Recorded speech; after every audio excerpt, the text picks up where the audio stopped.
Today, for episode 1, a listener had asked me this question, which still isn't bad. That's still under $1,000, which is entirely feasible. I'm living proof of that. Hello and welcome back to the TGR Podcast. This is the first true episode we're having on the podcast, apart from our introductory episode, Shop Talk Begins. As a little bit of a refresher, in the last episode, I kind of talked about what you could expect from the TGR Podcast. That being classic car talk, automotive culture talk, history, talking about the history of the classic cars, telling stories, your stories, as well as my own, about classic cars that I've picked up, classic cars you've picked up, funny little things that have happened while working on these classic cars, and our future goals and dreams here on the TGR channel. So just to refresh the mind of what we had gone over in the last video, apart from what I just said, I had asked that some of you, all of you, contribute to the podcast by leaving questions, thoughts, ideas down in the comments below for future topics here that we can talk about. And so one of you, and a couple of you, had put down in the comments below some great topics. But this one right here, the one we're going to talk about today, hit with me the most. And I thought that it kind of deals with exactly what's going on in our world right now, where things are a lot different than they were 20, 40, 50 years ago. But before I get too carried away, before we start talking about this, I want to tell you the same thing that I told you in the last episode. Please put your thoughts down in the comments below. I want to know what you have to say, what your thoughts are, and what you want to see on this podcast. What do you want to talk about? So be keeping that in mind while we sit here and we chat. And if you have any thoughts and ideas right now, go ahead and put in the comments below. Nobody's saying you can't comment like 800 times on the comment section. So, and if I don't get to your comment exactly like 100% like to the next episode, just keep commenting that, because if I miss it, we do one topic here, I want to get to each and every one of your topics. Now obviously not all of them we'll be able to get to, unfortunately, because I mean, we can only do so much, right? But we can talk about multiple different things during one podcast too. It's nothing saying that this is what we're talking about all day today. No, we can go wherever we're going to go with this. And hopefully, like I said in the last episode, I'm going to be able to do these live. We have to get to a certain amount of subscribers and watch time on the channel itself, on the Garage R&R, in order to open up that ability to do this live, so that you and I can literally be sitting here in real time talking about whatever we're talking about. And for those of you that have me in your ear right now and just kind of listening, also be thinking about comments you can post. I know not everyone can comment at the same time, work and everything, or whatever you're doing. It's the greatest thing about a podcast. You can have me in your ear and do whatever you need to do. But be thinking of ideas. I'm also going to post something in the community or the post tab on the channel that will, type your thoughts and ideas for future topics below. So be thinking about that. So today, for episode 1, a listener had asked me this question, and I thought it was a perfect topic to start this episode 1 out on. And it was, are cheap classic cars out of reach for the average person? You don't see $500 cars or trucks anymore. You're right, and we're going to talk about it. So, cheap classic cars. What comes to mind when you think of cheap classic cars? And I want you to comment that below. When you think of cheap classic cars, do you think of 1950s? Do you think of 1970s? Do you think of 1980s? Classic cars are now a massive grouping of decades.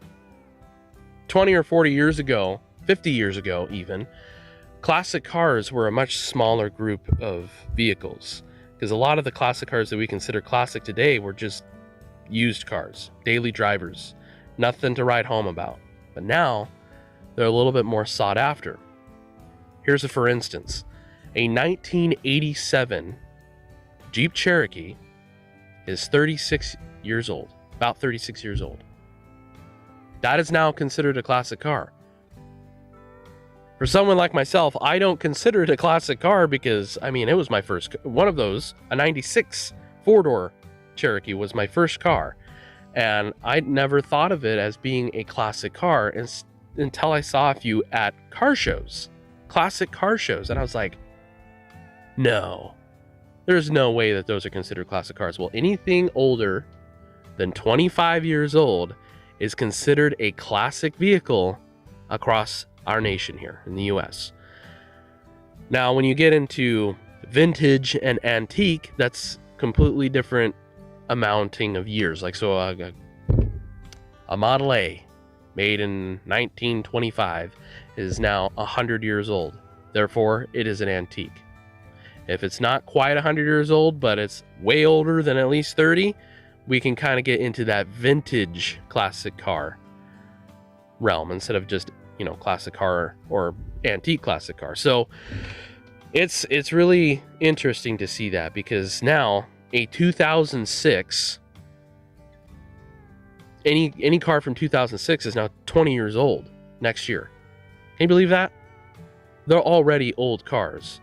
And so you have a 1987 Jeep Cherokee that is now considered a classic car. So when you're thinking of classic cars, you got to think of a broad box now. It's not just a small group. So when you're looking for a cheap classic car for the average person and you're wondering, well, shoot, do they still exist?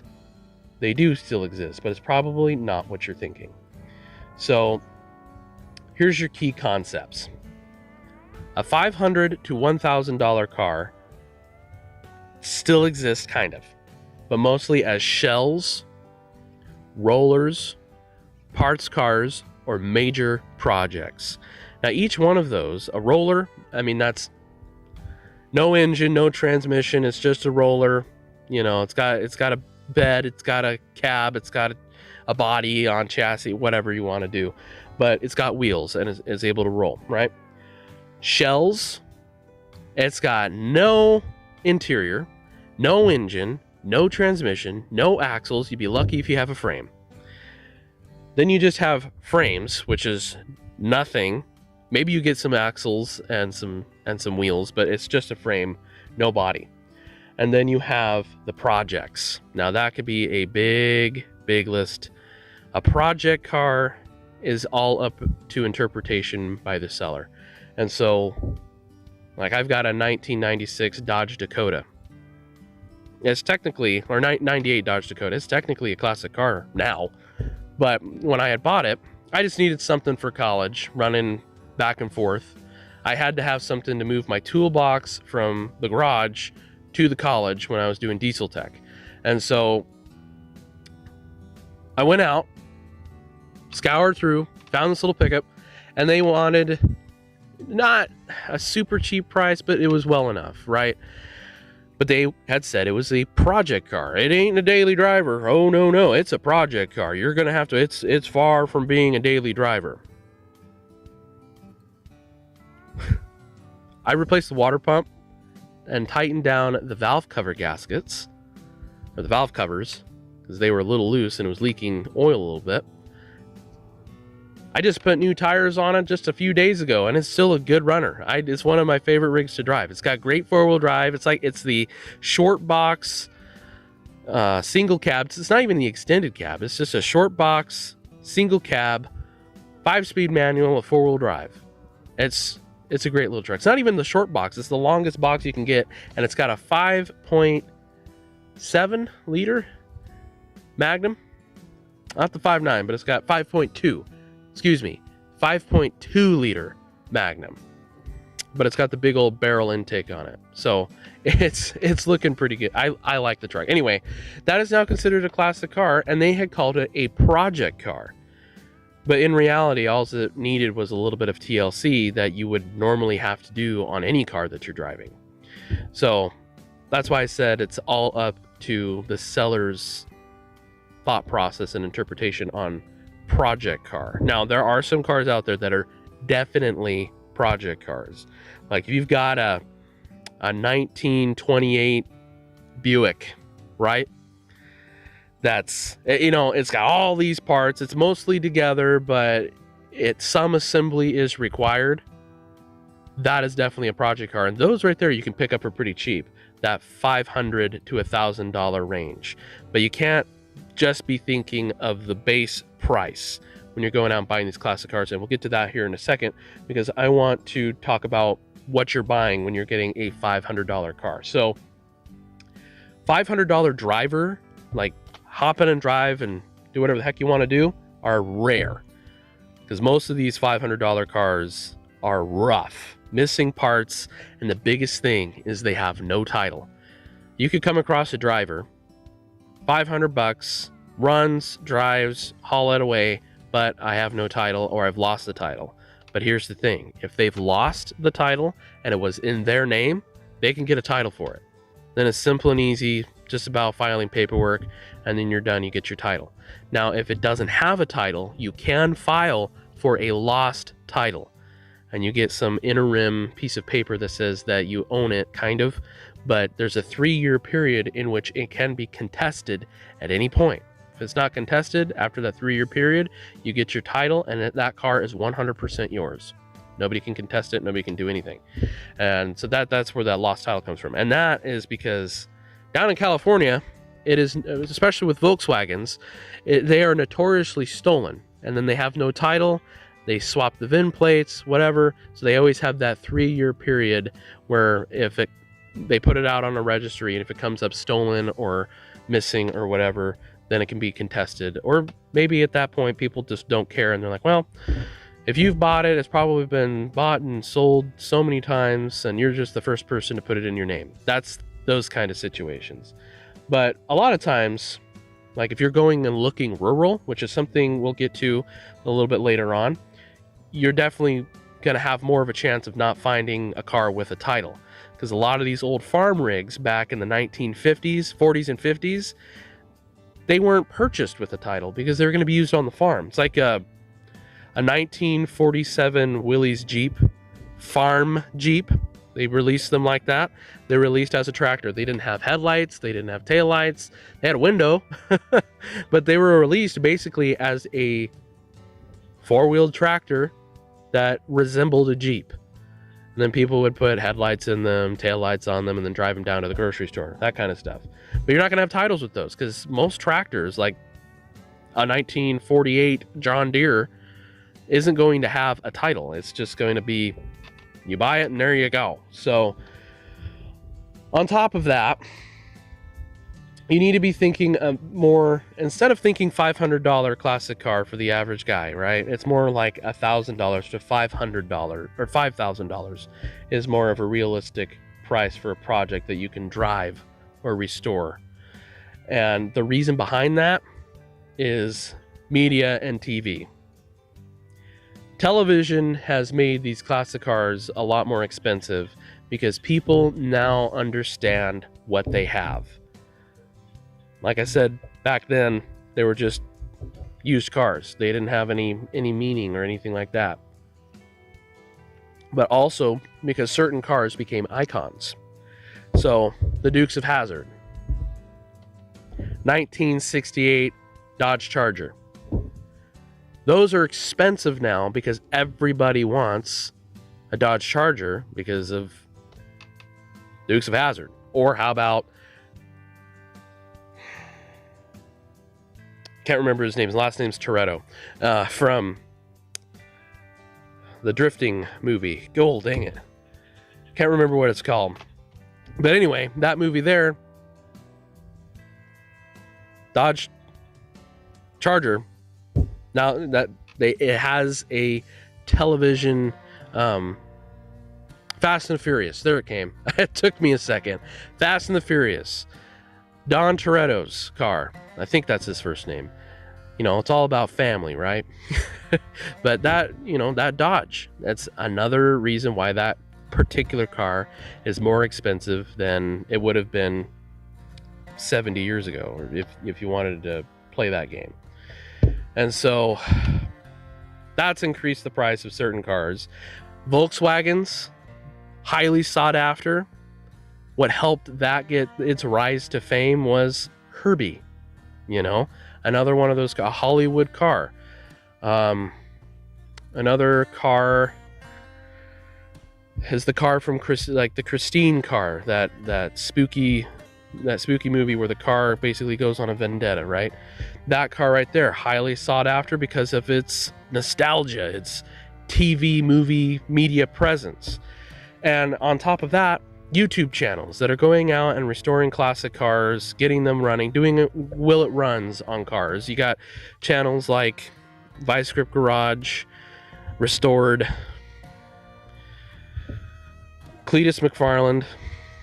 There's many others that are going out and finding these cars, and they're making them into something more than they were before, which is driving up that price of cars.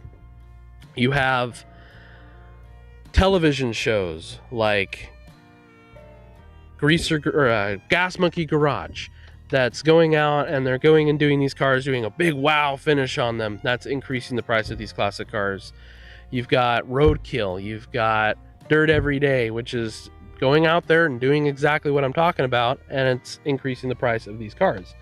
Another thing that happened back in the day that increased the price of classic cars to where they're almost to that unaffordable state was Cash for Clunkers. Cash for Clunkers crushed a whole bunch of classic cars that would have otherwise been around today. They destroyed a lot of cheap daily drivers that might have been today's projects. 600,000 classic cars. Now, some of those classics, it probably could have been fine to crush them. Like, I don't know who's going to go out and sport a Dodge Caravan as the classic car. But hey, if that's what you're into, more power to you. But that right there, government programs like that did impact that quite a bit. And so the idea behind Cash for Clunkers was to eliminate and remove these vintage cars, these classic cars, from the road because safety and the environment, when actually they were crushing cars like Jeep Cherokees, the XJ Jeep Cherokees, which were known to be great cars to have around, good gas mileage, safe, and they met EPA standards for emissions, but they were crushing them. You should look up Cars for Clunkers. You should really look it up. There's some interesting information that I think you guys would love to know about that. Here, I'll do it right now. So, Cash for Clunkers was very political, so we won't go into it too much, but it was a U.S. government initiative that ran from July to August 2009, but there was more than just that project. Let's see here.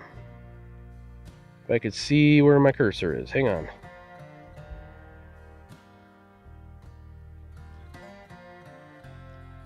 Look up economist Alan Blinder, the founder of this legislative car allowance rebate system.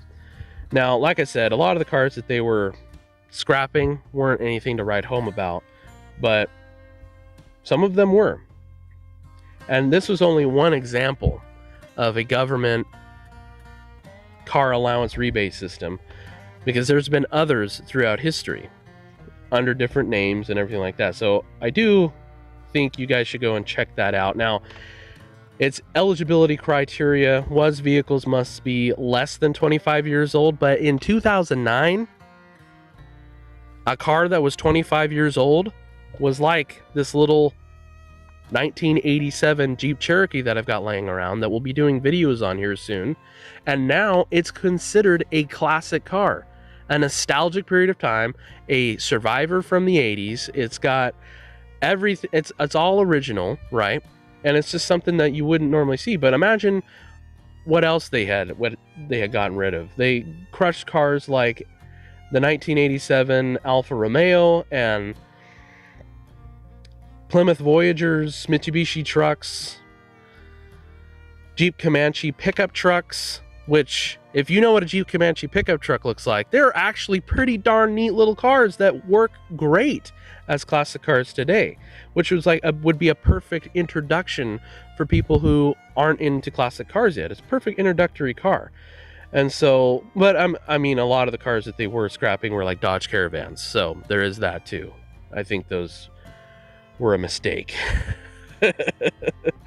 But anyway, there's just a lot of cars that they got rid of, and you know, that was where politics and government was getting into classic cars and removing them off the road because they wanted people to drive compact and more fuel mileage per gallon efficient and environmental cars, which, if you look back at what's happening today, you can kind of see where that's going. Anyway, off of that made classic cars go up in value quite a bit because there's just less of them out there now. And so, media exposure, Fast and Loud, Roadkill YouTube channels have made classic cars more desirable, which increases their price and the nostalgia. If you grew up in the 70s, 80s, 90s, those cars are now classics. And people, young people like me, other people who are younger than me, and just those who want to look back and feel like that they're driving back in the day, you know, something that their parents had, and it's like, man, you know, I love my old whatever. Those cars are now more desirable and sought after. Like, I cannot believe some of the cars that were like, back in the day are now, oh man, I want one of those 1980s like CJ7s. But you go look at a 1980 CJ7, it looks like a 1970s CJ7. So, you know, there's a lot of those cars that it's just, wow, you would not believe how expensive these 90s cars are now. And it's like the 90s Crown Vic, a cop car. Why would that be a classic car? Well, because these people, it's a nostalgia of an era that's bygone, you know? It's before the internet, like what we know today is the internet. Obviously the internet was out there, but it was in its infancy, so there was a lot of that influence. The internet, you know? I mean, it's before YouTube, a time before YouTube, so a time before a lot of the things that we take for granted today. And, you know, the smartphone was not around then. It did not have, I mean, your phone was the size of your shoe, man. Okay, that's what I'm saying. And that was the kind of nostalgia that people are looking for stuff back in the day. It's like, go to restaurants that haven't moved out of the 1980s. It's like walking back in and getting a breath of fresh air. The 80s were a weird time, don't get me wrong, but it's a nostalgia that people want now. And especially like the 70s. Everything was orange and pink and just crazy stuff was going on. But those cars, like the 1970s Mustang, people want those. You know, let's look here.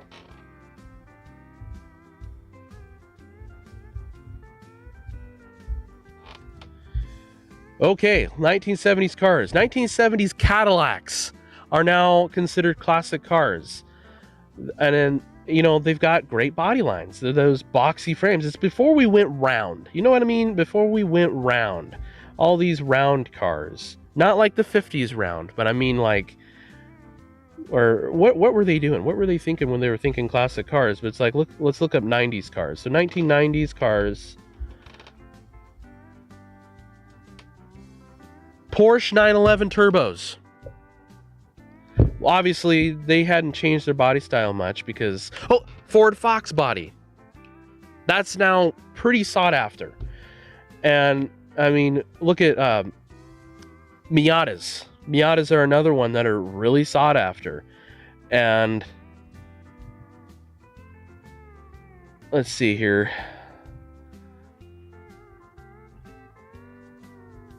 Yeah, there's just a whole bunch of them here. So, I mean, just go look up 1990. Like, right now, as you're sitting, listening, just stop what you're doing. Look up 1990s cars, because those are classics now.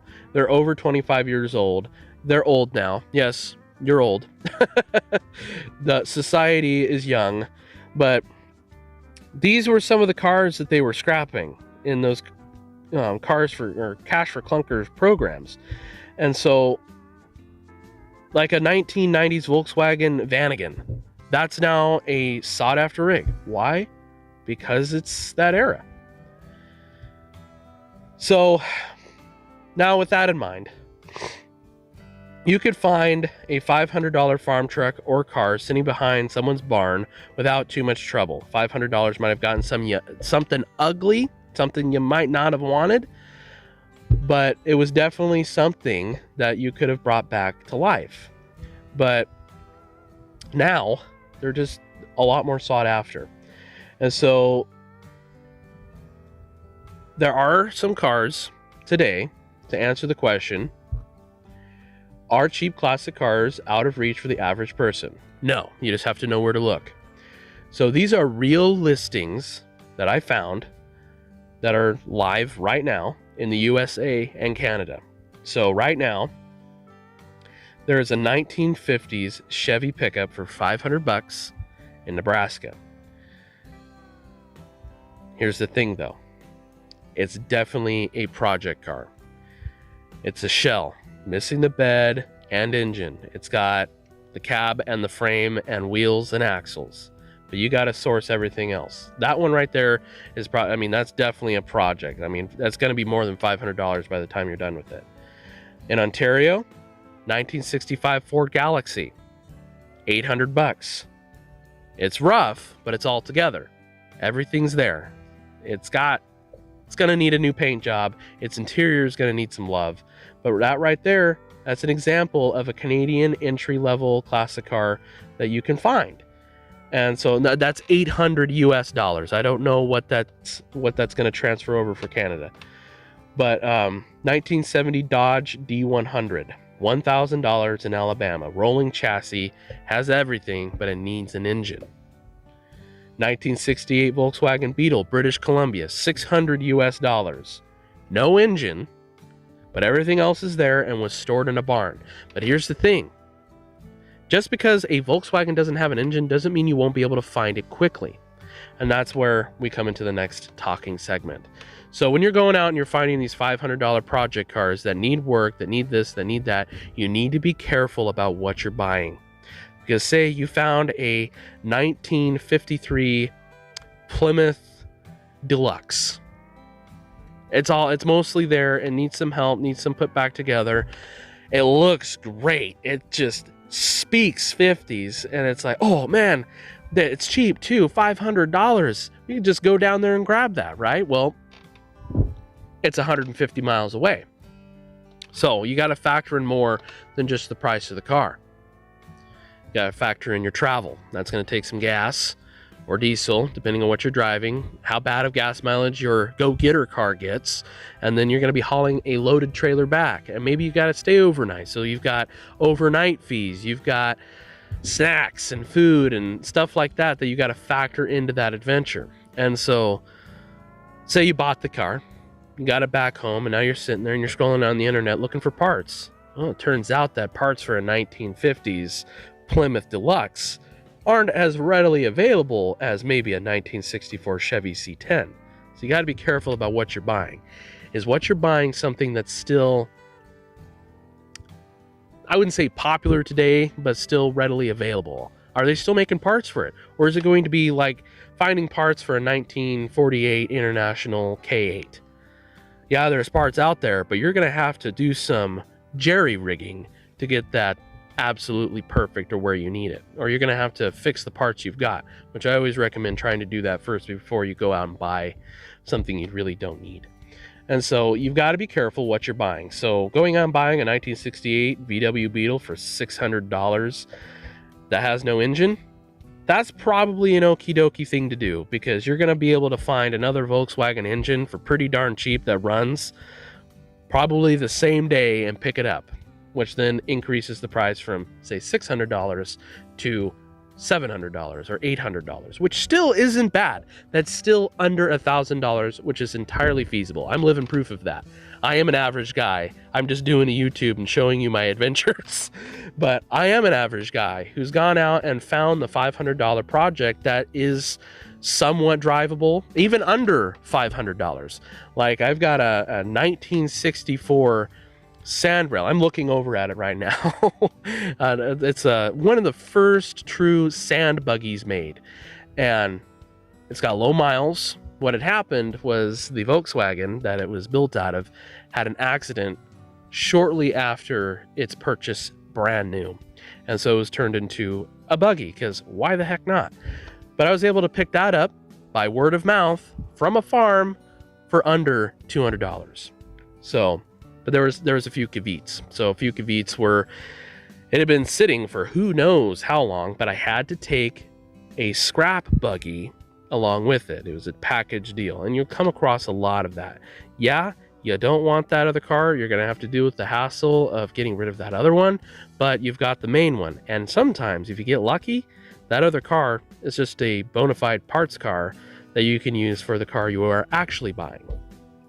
And you can sell the parts off of those cars too.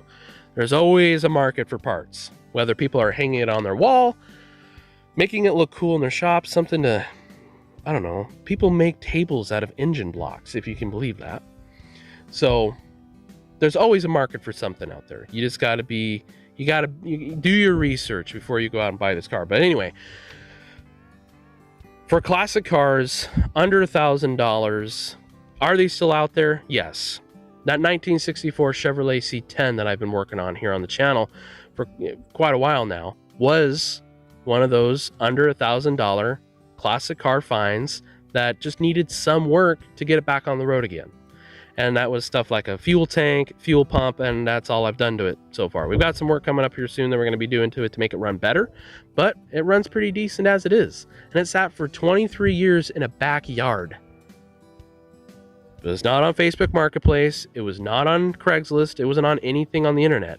I was able to pick that up by word of mouth. You see where I'm going here? I'm foreshadowing. So when you're going and doing this, finding classic cars that aren't $20,000 or even $5,000, because some of these $5,000 projects are just insane. Here's some tips and advice. Be flexible on the make, model, and style. I know you've got this thing in your head. God dang it, I want a 1955 Chevy Bel Air, and that's what I want. You're going to be paying more than $1,000 for that, for something that runs and drives. That doesn't need a whole $20,000 worth of work. So be open. If something pops up, and I hate Volkswagens, dang it, I am not going to buy a Volkswagen. But a Volkswagen pops up for $200, needs some love. That is a doorway. That can take you places you will never expect it to take you, because Volkswagens have one of the biggest communities in the world. They're one of the longest production cars, so there's parts everywhere, all across the world for them, and people are looking for them still to this day because they just have that little thing in their heart about them, you know? Herbie is a grand example of that. Oh, look, it's a Herbie car. You know, it incites that joy, that childhood happiness that just comes from a little Volkswagen Bug or Carmen Ghia or whatever fills your water glass, you know? And so you gotta be flexible and open to all kinds of different makes, models, and styles. And say you don't want anything European, you don't want anything Asian, you don't want JDM cars, you don't want anything that's not from the United States or Canada or whatever, because it just doesn't, fill your water glass. Be open to pickup trucks. I know classic cars are super duper cool, and they are what you find at most classic cars, but classic trucks are pretty neat too. And I'm not talking pickup trucks, I'm talking big boy trucks, like flatbed hay haulers, because you can come across those on old farms for pretty cheap, and sometimes you can haggle your way into getting a little bit cheaper because the farmer wants it out of there. You either can't stand looking at it because it's like, oh, it ain't doing anything, it's in the way, you know what I mean? Or it's in the way and we want it gone, or it's in the way. See where I'm going? Yeah, it's because it's in the way, and it's an eyesore. It's not doing them any good. It's not making them any money. It's just a piece of yard ornament that's sitting there taking up a space that they could put some other piece of equipment. So that comes into the next little thing here. You need to hunt rural. Hunting rural instead of in cities, in towns, yes, you can find classic cars in towns, but you're going to find a lot more in barns, farms, and estate sales. That's how we got that Chevrolet, by the way. That old Chevrolet just so happened to be at the estate sale, and by word of mouth was able to get that picked up. And so when you're going to old farms, you're going to find rat poop or mouse poop. You're going to have the concern of hunt the virus and all kinds of other stuff. Wear gloves, a mask, and just only go into what you're willing to do. We've got a 68 Jeepster that we got from a barn that was full of mouse turds. I mean, dang. We got at least 10 5-gallon buckets worth of full of mouse poop out of that thing. But now it's all cleaned up. Luckily, the mousies around here don't seem to care about wiring, but they do like seats. So they always like to hide in them. But you got to be open to that, because you got to get your hands dirty if you want those. The classic cars of yesteryear, where you could pick up a $500 runner, sadly, those are few and far between. They are out there, but they're really rare. But what is out there is the $500 to $1,000 fixer-upper that just needs some cleaned up, some TLC, a little bit of YouTube University, and you can get them running. The next thing that I can give you advice to, if you want to search for one, is use keywords like project car, barn find, and estate sale when you're searching on the internet. And don't just search on Facebook Marketplace. I know that's simple and easy. Go and search it up on the internet, like in the Googletron, whatever you want to use, whatever search engine, and type in those keywords. Project car, for sale, cheap. Cheap barn find, for sale, my area. Estate sale finds, estate sale cars. That's how we were able to get that little Baja Bug. That was an estate sale find. They did want $2,100 for it, but we were actually able to pick it up for under $1,000 because it had a locked up engine and they had to get the car out of there. Estate sales, there's a time limit. You know, they got to get it gone. And if they can't get it gone, sometimes that car goes to the crusher. Or they sell it to a you pull it auto pick and pull place. And so that right there, if you can find cars at estate sales, you got to be quick, because people are going to be like, it's like finding tractors at estate sales. I always ask, and I'm always either number 3 or 4 in line. Sometimes I'm number 2, but number 1 always takes it with them. So you got to be quick on those. The next thing is when you're going out and you find the classic car, don't slap the money down right away. Don't show excitement, because trust me on that. It's exciting. You drive in there, you got the trailer loaded up, you're all sitting there, oh my God, we're going to be bringing this home. But you might not be. Because here's why. Bring a flashlight, a magnet, cash, and a car trailer. You're probably thinking, why a flashlight and a magnet? Well, because you're going to do your own vehicle inspection. When you're going out and buying these $500 cars, you need to be aware and very on it. Do your own research before you even go out and buy these cars, because you need to know what's a normal rust spot. I'll use my Chevrolet as an example. So on the fenders, the corner of the fenders on that Chevy, they're rusted out. That's normal. That happens. That's just part of it. That's not going to make me not buy the truck. Is it a bummer? Yes, it's a big bummer, but it's not going to make me not buy the truck. Fender or wheel wells right there where the fender is, like on the inside fender, right there where the floor connects. That right there, those corner pieces of the cab always rust. They always rust through. They always get little pinholes. Get a rust hole about that big, no big deal. Put a old license plate over it, and it'll do for now. But where things get scary is where you open the door and you look down by the seat and you can see the ground. That's where things get concerning. That's where you need to be, okay, do you want to tackle that? Or do you want to just kind of walk on and maybe find something else that pops up? Because I tell you, every time that I buy something, classic car-wise, something the same or maybe better, cheaper or more expensive, pops up on the internet. So don't just knee-jerk purchase either when you're doing these classic car things. So when you're going out there, get underneath the car, get all in it. because if the frame's rotted out, and that $500 to $1,000 classic cars are out there, but there are caveats, and I'm telling you them right now. Rotted out frames. If it's got a rotted out frame, don't even waste your time. Move on. Thank him for the opportunity. You're not wasting their time. He's not wasting yours. They're a stranger unless they're a family friend, you know. So you can it's your money. You don't have to go out there and do that. You don't have to spend more money than you need to. And so when you're going out there and doing that, just have it in your mind you're going to come back with an empty trailer. But that's not the end of it, because there's all kinds of classic cars out there. It's just they're not completely gone, but they are unicorns, but they do pop up. So you can look internet wise, you can look on excuse me. You can look on, oh shoot, where'd it go? I've lost it. Oh, here it is. hotcars.com, classiccars.com, Autobuy. I don't know if you can hear that siren in the background, but we have a siren in town that rings every day at noon. Isn't that neat? Not every little small town has those anymore. But so anyway, let's go over what we've just talked about. Kind of just a little speed through. They still exist. Classic cheap cars, but they're not $500 anymore for something you want to drive right away that you don't want to put a lot of work into. You're going to be paying at least over $1,000, $1,500 for those.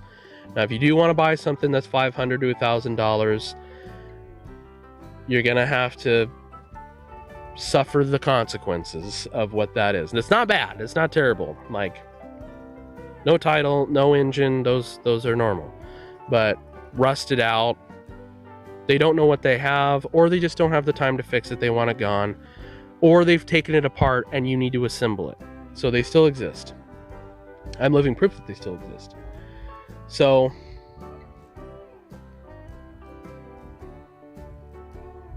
yeah, that's, want to make sure that I'm not missing anything. Oh, total cost is not the only price. I'm pretty sure I already went over that, but that's important. You can't just think, oh, I'm buying a $500 car. You got the travel involved. It's going to be more like $1,000. So that's where it also doesn't exist anymore either. But now I want to turn the question back on you.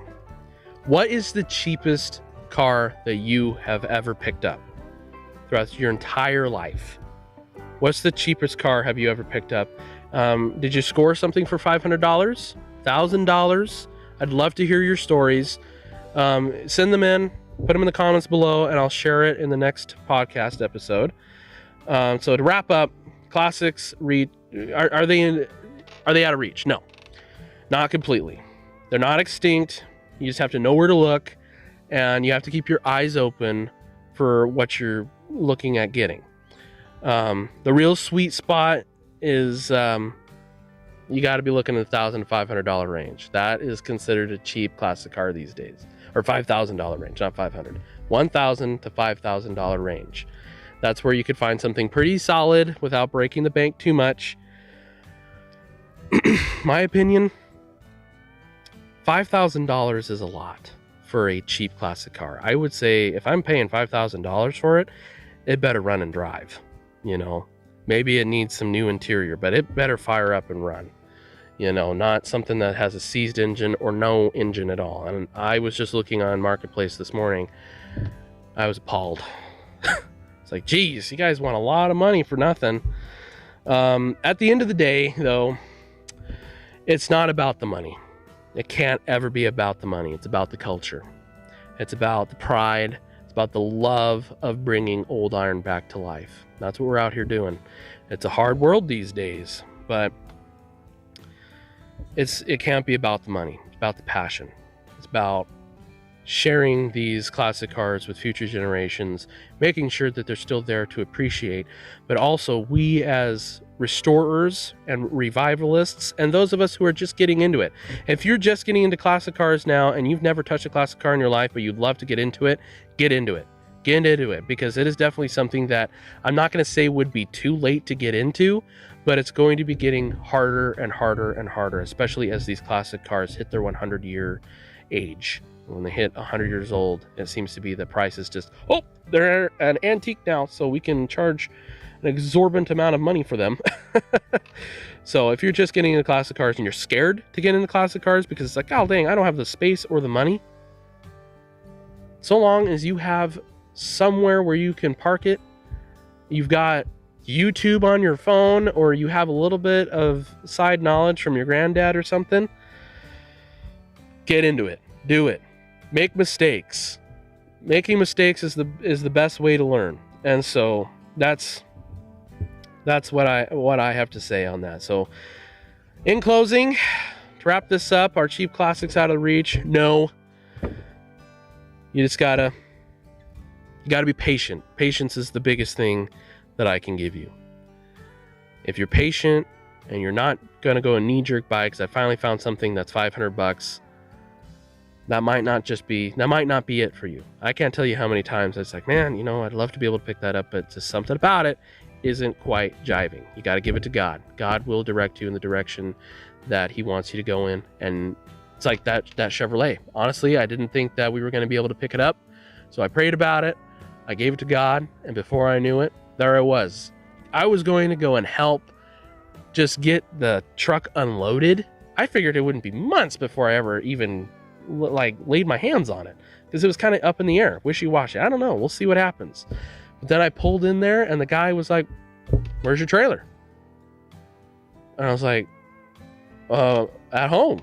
I thought we were just, he goes, "Well, I figured you were going to be taking it home today. We're just going to unload and you could just take it all as it is." So I made the decision right there. It's like, well, I guess I'm towing it home because nobody's in town, because I didn't have a trailer big enough at the time to go and bring it home. And so I gave it to God, and here it sits. So got to have faith. Faith is a big thing. And that's exactly what we're doing here, is having faith that we can keep these old things on the road, especially in the time that we're living in now. And so, thanks for tuning into episode 1 of the TGR podcast.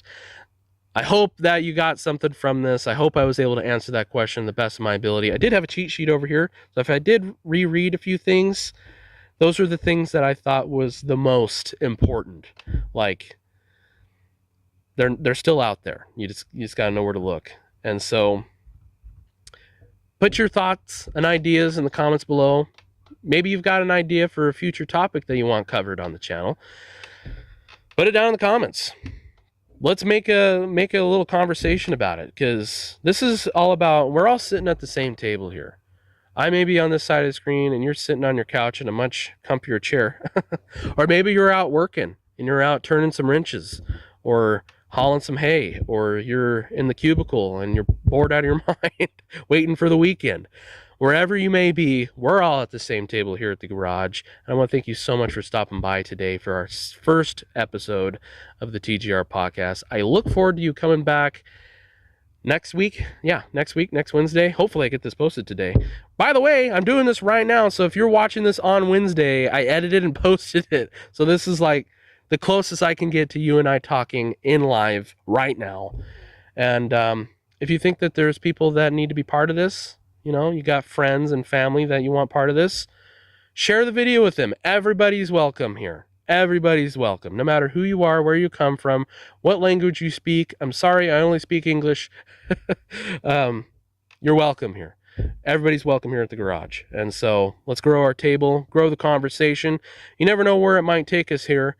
Today was about answering a question on if classic cars still exist. They still do.